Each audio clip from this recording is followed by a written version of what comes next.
Well, tonight is one of many events taking place across Ireland. This is a leadership tour of Sinn Féin, who are going around the island discussing with people what the options are for the future. Martin McGuinness is coming in, the host of Down Turnip. This is about giving people here from around the community in West Belfast and North Belfast, South and East Belfast to come around, ask the leadership questions, to challenge them, to work with them and to see what's going on. Because this is about learning, this is about working together, and this is about ensuring that the institutions are working, because it's clear that there is an attack on the institutions as we speak. Martin McGuinness will say that in his opening remarks. There is the issues with regards to the austerity measures that the Tory government are trying to impose here in the north.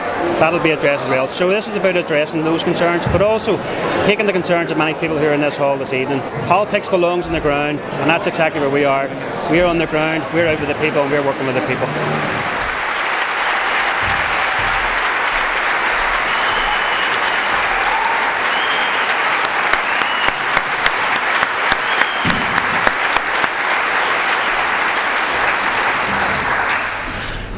Well, Jeeve, August Ahas Morum, Ave and Shaw live Anok. Grimaugat, Paul, and I want to thank each and every one of you who came along this evening. As Paul has said, this is part of a leadership tour that we're doing throughout the island. And we've been involved in quite a number of these now over the course of the last couple of weeks here, specifically in the north. And it's always wonderful to see a good turnout and people who are keenly interested in the present political situation and where it's likely to go over the next while. Just a thought occurred to me when I left Stormont Castle to come over here, and the office that I inhabit in Stormont Castle is the office that Terence O'Neill, the former Prime Minister of the North, inhabited also. And it's never lost on me, as someone who's in government with 4 other Sinn Féin ministers, 2 of them at this table, Carol and Jennifer, fantastic people, Michelle O'Neill, our Agriculture Minister, and John O'Dowd, our Education Minister, and of course myself as a Deputy First Minister on the basis of equality with Unionist colleagues. How times have changed, and how we have seen over the course of the history of the north of Ireland a situation change from, for example, 2 doors from my office in Parliament Buildings is room number 13, which used to be the room inhabited by Eddie McAteer from my own city, former leader of the Nationalist Party, at a time whenever Nationalists, the only piece of legislation they could get passed in a Unionist-dominated Stormont was the Wild Birds Act. So you often have to shake yourself to recognise how things have changed and how times have changed, and those times have principally changed because of people like you, and people like you in every other part of the north of Ireland and in other parts of Ireland who have been part of a struggle for equality, a struggle for justice, a struggle for freedom, and a struggle for peace. So it's very, very important that we always keep to the forefront of our mind that we are involved in an ongoing struggle to drag the north of Ireland effectively into the 21st century. And we do that knowing that there are people within the institutions who are opposed to equality. There are people within the institutions who don't like anything Irish, and I referred to that when I was up for questions at the beginning of the week. In fact, in some of them there's an abiding hatred of anything Irish or anybody Irish. And the thought occurred to me also that whenever Ian Paisley stood down, and people will know there's been a bit of publicity recently about people who are making a movie, I don't know what it'll be like, or I just heard somebody in Radio 4 say the other morning that Martin McGuinness looks far younger than Colin Meaney. My wife was delighted, and so was I. But at the time when Ian Paisley stood down, I was told by people from within the DUP that one of the reasons he had to stand down was because the party didn't like it that he was so friendly with me. And the alarm bells began to ring in my head that if the pace was going to be dictated by people who didn't like the prospect of a reconciliation between unionism and republicanism, that would effectively represent for us an ongoing situation within the institutions that would clearly indicate that people were, at least some people, were not wholeheartedly behind the prospect of change, certainly not wholeheartedly behind the whole concept of equality or the need to recognise that emerging from a conflict, there is a huge duty and responsibility on everybody to be involved in reaching out the hand of friendship. So, when we look at the events of the last couple of weeks, and we see the opportunistic approaches being adopted by some within unionism, particularly in relation to 2 murders that happened in East Belfast, 2 murders carried out by criminals, by people who are no friends of Sinn Féin, and by people who, by lifting a gun and going out and shooting anyone, is clearly saying that they don't agree with the peace process and they don't agree with all of the changes, including the policing changes that we have been instrumental in bringing about with the creation of the PSNI. And of course, there have been many people commenting on that. Many people in the streets where we come from, whether it be in the Craigan or the Bogside or in West Belfast or in parts of South Armagh. I've had young people asking me, what's going on? What is this all about? What agenda is at play? And there are obviously agendas. And those agendas are anti the institutions, anti the peace process, and indeed anti-Sinn Féin's involvement in the institutions. The arrest of Bobby Story, I'm very pleased to see that he's here with us tonight, was, I think, a huge shock to everybody, certainly within the leadership of Sinn Féin. I said in the aftermath of his arrest that I had no doubt whatsoever that he would be released, but I also had no doubt whatsoever that he played no hand, act or part in what happened in East Belfast. And he has given his life over the course of the last 20 years towards supporting the peace strategy and doing so in a very courageous and very determined and very honest way. So you can clearly see then whenever someone like the leader of the Ulster Unionist Party decides solely for purely opportunistic reasons, thinking that he could spook the DUP and in doing so force the DUP out of government, bringing about a collapse of institutions and effectively a return to direct rule with British ministers. You can clearly see how irresponsible that action was. And what has it led to? It has led to the farce of the last couple of weeks, where the DUP, rather than standing up to that and facing down the attempt to spook them and force them out of the institutions, effectively capitulated. And I think that was a big mistake, and I think they're paying for that mistake now, day and daily. I think it's also important to say, and I've mentioned our ministers in the executive, I do deeply resent, I bitterly resent any influence by any unionist politician, indeed any British government politician, that we who have been in these institutions for the last 8 years and who have faced down those who would try to plunge us back to the past, so-called Republican dissidents, would in any way be associated with anything or any group that would use violence to plunge us back to the past. Our track record is second to none. We've been tested over the course of the last 8 years, and John O'Dowd hasn't failed, Jennifer hasn't failed, Carol hasn't failed, and Michelle O'Neill hasn't failed, and I don't believe that I have failed. I have stood out and issued the most forthright condemnations of those who would try to destroy the peace process and plunge us back to the past. But of course that's not good enough for those who have other agendas. That's not good enough for those who would try to use the murder of 2 people, and my heart goes out to the families of those people who were killed, because sometimes, even in the aftermath of it, in the political row that ensued after it, there's a big danger that those families would be forgotten, and I think that's a big mistake, because I think we all have to recognise that their loss is greater than anybody else's. So there's a considerable amount of work to do over the course of the next while. We are faced into a situation where over the course of the last while we have seen, as is the case in politics, everything changes. Nothing stays the same. At the beginning of the peace process, we had different prime ministers and Taoiseachs than what we have now.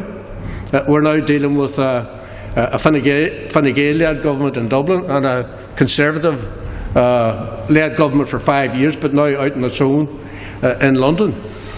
And of course, that government, in my opinion, has been chiefly responsible for the present difficulties that the Executive are experiencing as a result of their austerity agenda and their economic strategies, which takes little or no account of the fact that we are a society emerging from conflict. I talked about us being tested, and I should mention that Unionists have also been tested over the course of the last number of years, and they have failed miserably. They failed whenever they refused to accept a democratic decision taken by Belfast City Council on the flying of the Union flag. That was a democratic decision taken by a democratically elected council.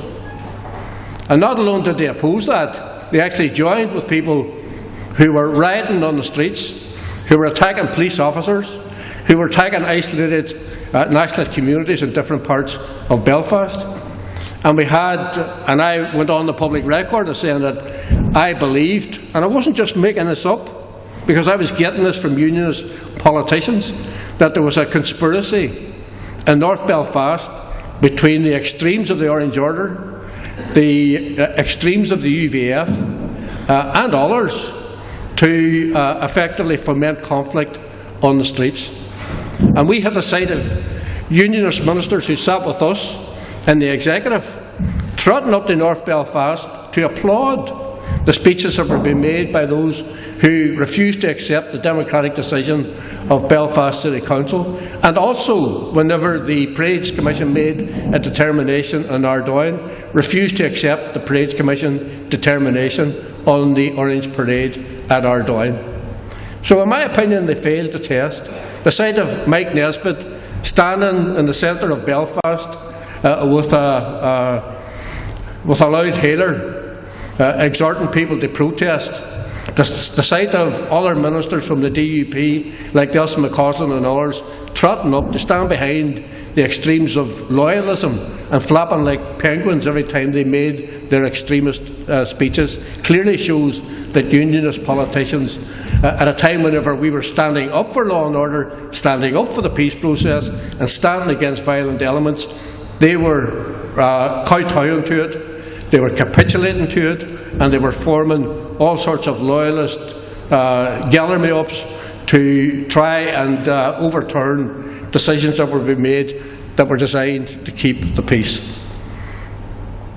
The other big difficulty at that time was obviously an attempt to resolve many of these problems as a result of the Haas talks, and that didn't succeed because the Unionists were not prepared to sign up to the Haas proposals. We did, very quickly, within minutes of the negotiations ending. The Sinn Féin leadership made it clear that we were prepared to go with the Haas proposals, even against the backdrop of some compromises that we thought we needed to make in order to get that over the line.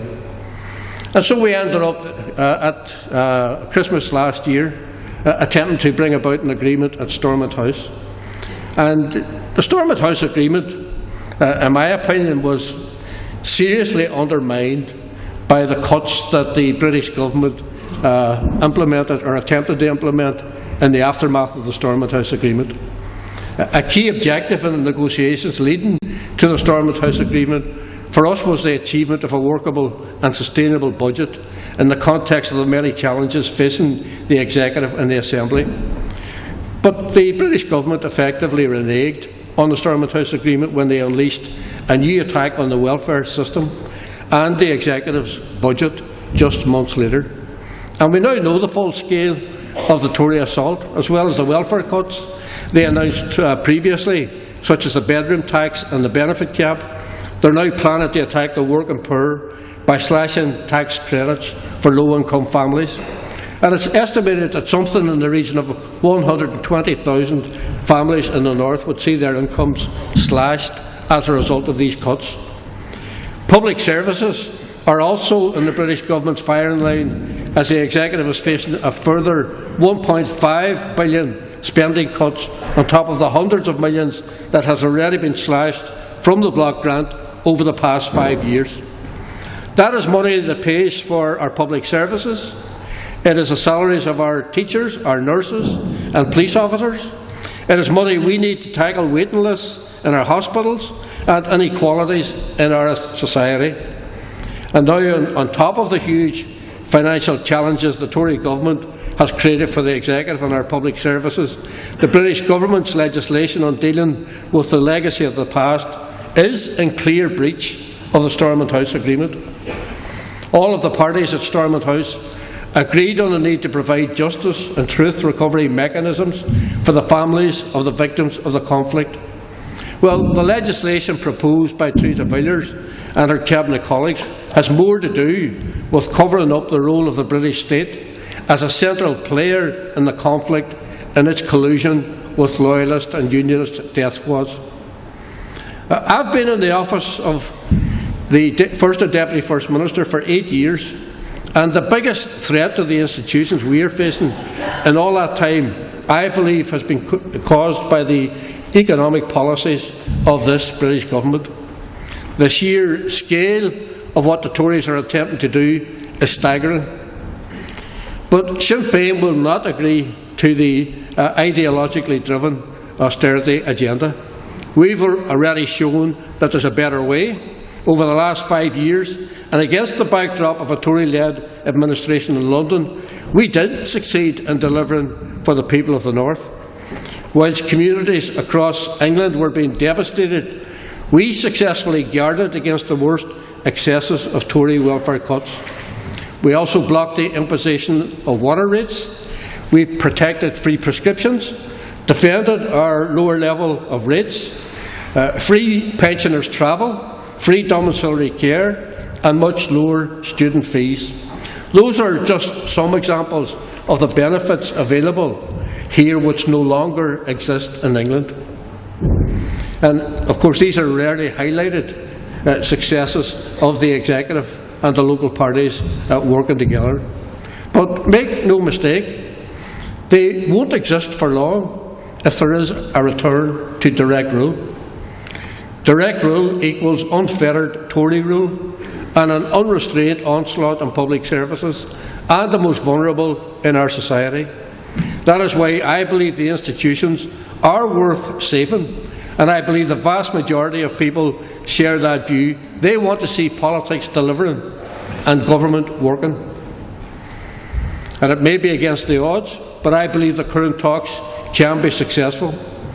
That will require a resolution that continues to protect the most vulnerable, continues to deliver the benefits of peace and devolution, and ensures that our administration has a workable budget so that public services are delivered to the standard that the public both expect and deserve. That is, in my view, possible to achieve, but it's only possible if the British government recognises that they are a player in these negotiations. They're not some kind of neutral arbitrator. It's their reckless policies of austerity that have provoked the financial crisis facing our institutions. So the British government needs to recognise that we, as a society emerging from conflict, do have unique and specific challenges. So far, that reality and the generosity that should accompany it have been missing on the part of the British government, and that needs to change. So that's essentially where things are at. But there is another aspect of all of this that needs to be focused on and considered by Republicans, not just here in Belfast or throughout the North, but throughout the island of Ireland. Politics is changing on this island, and they're changing for the better. The next general election in the South is probably the most unique election that will take place in maybe 100 years, simply because the old certainties of Fine Gael or Fianna Fáil-led governments on their own are changing. The talk now is about the prospect of Sinn Féin being in government, or if Sinn Féin not being in government, Sinn Féin being the lead opposition party, and the prospect that Fine Gael and Fianna Fáil will, as a result of the election results, be forced to go into coalition together. That's big stuff for us, as was our decision to see Gerry Adams move from West Belfast to County Louth, and the work that he has done with Mary Lou MacDonald, Pearse Doherty, Paddy McLaughlin, and many, many others who are newly elected TDs have now given a real choice to the people of Ireland. And even our most bitterest opponents and analysts are saying that come the next election there's going to be a dramatic increase in Sinn Féin representation in the Dáil. So politics is changing, and it's we in Sinn Féin who are making that change. And that change is going to continue. And our agenda, which is a people's agenda, which is about recognising the importance of Irish unity, for example, but also, coupled with that, recognise the importance of a political party that is prepared to stand up for the poorest, most disadvantaged, most marginalised and disabled within society. Next year sees the 100th anniversary of the 1916 Rising. Our primary political objective, along with defending our people and representing our people, is the end of British government rule in our country and the establishment of a free and independent republic. That's what we are. We are United Irelanders. We are Irish Republicans. We're very, very proud to be. So we have a real project, a real agenda, and it's an all-Ireland agenda because we are the only all-Ireland political party that is now, in advance of the next general election in the South and the Assembly election in the North, absolutely going to make a real difference. And you're part of it. It wouldn't have happened without you. Gura Míle Maioga.